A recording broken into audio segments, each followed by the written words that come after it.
KT ജലീലിൻ്റെ പ്രസംഗത്തെക്കുറിച്ച് നമ്മൾ ഇന്നിവിടെ ഒരു പരിശോധന നടത്തുകയാണ്. KT ജലീൽ എന്താണ് പറഞ്ഞതെന്ന് നിങ്ങൾ അതിൻ്റെ ശരിയായ വീഡിയോയിലൂടെ കാണുന്നത് നന്നായിരിക്കും. നമ്മളൊരു പഠനം നടത്തി നോക്കുക.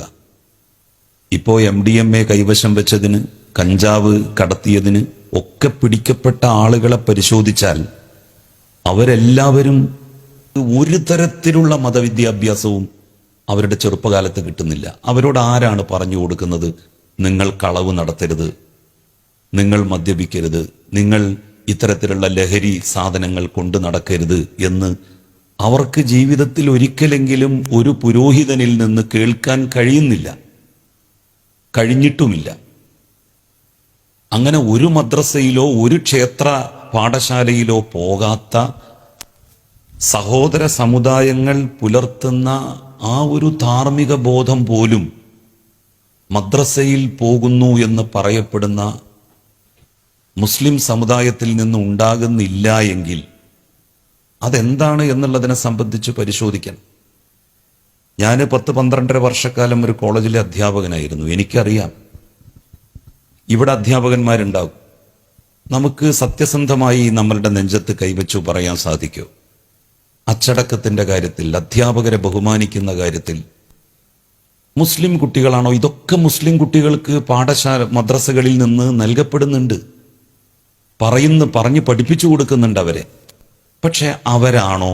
ഇതൊന്നും ചെറുപ്പകാലത്ത് ആരും പറഞ്ഞു കൊടുക്കാത്ത മറ്റു സമുദായങ്ങളിൽ പെടുന്ന കുട്ടികളാണോ കൂടുതൽ അച്ചടക്കമുള്ളവരായി, അമറുള്ളവരായി കോളേജുകളിൽ, സ്കൂളുകളിൽ നമ്മൾ പഠിപ്പിക്കുന്ന കുട്ടികളിൽ ഉള്ളത്?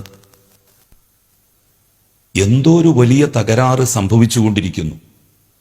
ഇതിനെ വേണ്ട വിധം നമ്മളെല്ലാവരും ഒരുമിച്ച് നേരിട്ടില്ലെങ്കിൽ അതുകൊണ്ടുണ്ടാകാൻ പോകുന്ന പ്രത്യാഘാതം വളരെ വലുതാണ്.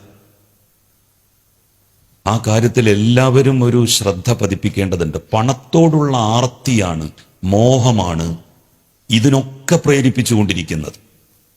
എന്തിനാണ് MDMA കടത്തുന്നത്? എന്തിനാണ് ലഹരി വസ്തുക്കൾ കടത്തുന്നത്? അതവര് വിൽപ്പന നടത്തുന്നതും അതിന്റെ കാരിയർമാരാകുന്നതും പണം കിട്ടാൻ വേണ്ടിയാണ്.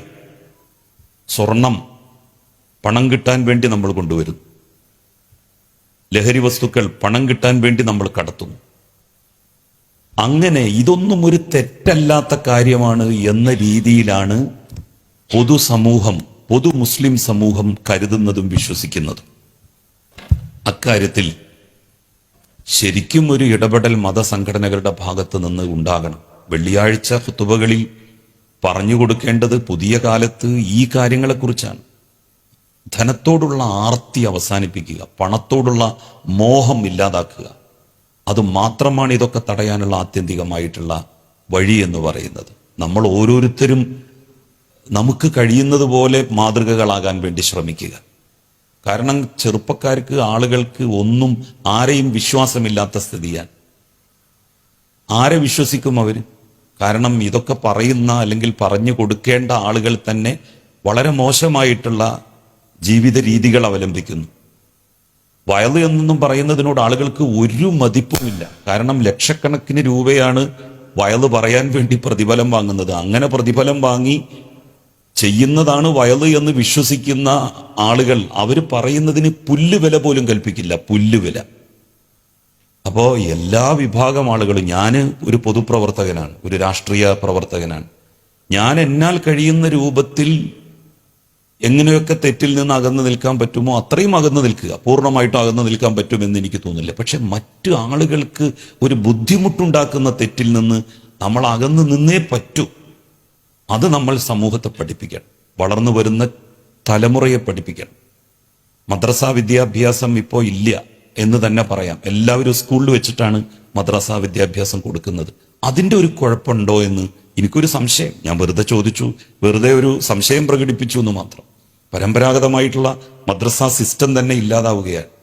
അപ്പൊ അതിൻ്റെ ഒക്കെ എന്തെങ്കിലും ഇതുണ്ടോ? സിലബസിൽ വല്ല മാറ്റങ്ങളും വരുത്തണോ? ഇക്കാര്യങ്ങളൊക്കെ വിസ്ഡം പോലെയുള്ള സംഘടനകൾ ആലോചിക്കണം എന്നുകൂടി ഈ സന്ദർഭത്തിൽ ഉണർത്തിക്കൊണ്ട്, കാരണം ഇതൊരു സ്വയം വിമർശനത്തിന്റെ സദസ്സാണ് എന്ന് ഞാൻ കരുതുന്നു. ഇത് അങ്ങോട്ടും ഇങ്ങോട്ടും എന്തെങ്കിലും പറഞ്ഞു പോകാനുള്ളതല്ല എന്ന് കരുതുന്നത് കൊണ്ടാണ് ഇത്രയും പറഞ്ഞത്. ഇത് സംഘടിപ്പിച്ച ഇതിൻ്റെ സംഘാടകന്മാരായിട്ടുള്ള വിസ്ഡം ഗ്രൂപ്പിന് പ്രത്യേകമായിട്ടുള്ള അഭിനന്ദനം നേർന്നുകൊണ്ട് ഞാൻ അവസാനിപ്പിക്കും. കെ ടി ജലീൽ പറഞ്ഞത് 100% വാസ്തവമായ ഒരു കാര്യമാണ്. അവനവൻ ചെയ്യേണ്ടത് ചെയ്യാതെ, പറയേണ്ട സമയത്ത് പറയാതെ, മതം രാഷ്ട്രീയ കച്ചവടത്തിനും സാമ്പത്തിക നേട്ടത്തിനും വേണ്ടി ഉപയോഗിക്കുമ്പോൾ കെ ടി ജലീൽ പറഞ്ഞ കാര്യത്തിൽ എന്ത് തെറ്റാണുള്ളത്?